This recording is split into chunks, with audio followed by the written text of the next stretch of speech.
தமிழ்நாடு உள்ளிட்ட தென்னிந்திய மாநிலங்கள் வரி வருவாய் நிதி பகிர்வில் வஞ்சிக்கப்படுகின்றன என்பதை முதலில் சுட்டிக்காட்ட கடமைப்பட்டிருக்கிறேன். கடந்த 14வது நிதிக்குழு மற்றும் 15வது நிதிக்குழு ஆகியவற்றில்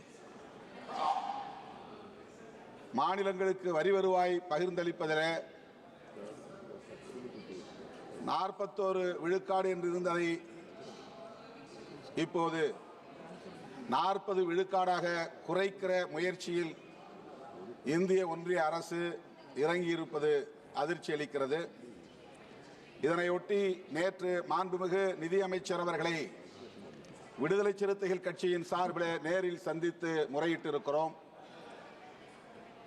சற்று முன் 16வது நிதிக்குழுவின் தலைவர் திரு அரவிந்த் பனகாரியா அவர்களையும் நேரிலே சந்தித்து விடுதலை சிறுத்தைகள் கட்சியின் சார்பில் கோரிக்கை மனு ஒன்றை கொடுத்திருக்கிறோம். 41 விழுக்காடு என்பதை எக்காரணத்தை முன்னிட்டும் குறைக்க கூடாது, மாறாக அதனை 50 விழுக்காடு என்கிற அளவிலே உயர்த்த வேண்டும் என்கிற கோரிக்கையை முன்வைத்திருக்கிறோம். அதை மீண்டும் இங்கே ஒரு வேண்டுகோளாக வைக்க விரும்புகிறேன். தமிழ்நாட்டிற்கு வழங்கப்படுகிற நிதி வளர்ச்சியடைந்த மாநிலங்கள் என்கிற பெயரால் குறைக்கப்பட்டு வருகிறது. தமிழ்நாடு மட்டுமல்ல, தென்னிந்திய மாநிலங்களே இவ்வாறு வஞ்சிக்கப்பட்டு வருகிறது. வளர்ச்சியடைந்த மாநிலங்களை மேலும் ஊக்கப்படுத்தக்கூடிய வகையில் அவர்களுக்கான வரி வருவாய் நிதி பகிர்வை உயர்த்த வேண்டுமே தவிர குறைக்கக்கூடாது. வளர்ச்சியடையாத மாநிலங்களை வளர்ச்சிக்கு ஊக்கப்படுத்த வேண்டும் என்பதிலே யாருக்கு மாற்று கருத்து இல்லை. ஆனால் மத்திய ஒன்றிய அரசின் திட்டங்களை திறம்பட நிறைவேற்றி வருகிற தமிழ்நாடு உள்ளிட்ட தென்னிந்திய மாநிலங்களை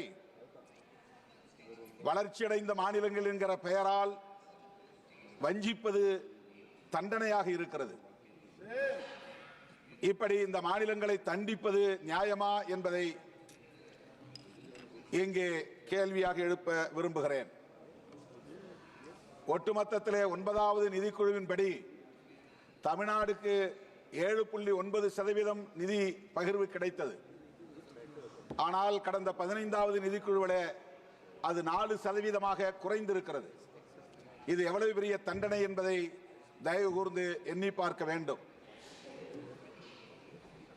மத்திய அரசு, அதாவது இந்திய ஒன்றிய அரசு மாநிலங்களுக்கு நிதி சுமைகளை அதிகரித்து வருகிறது.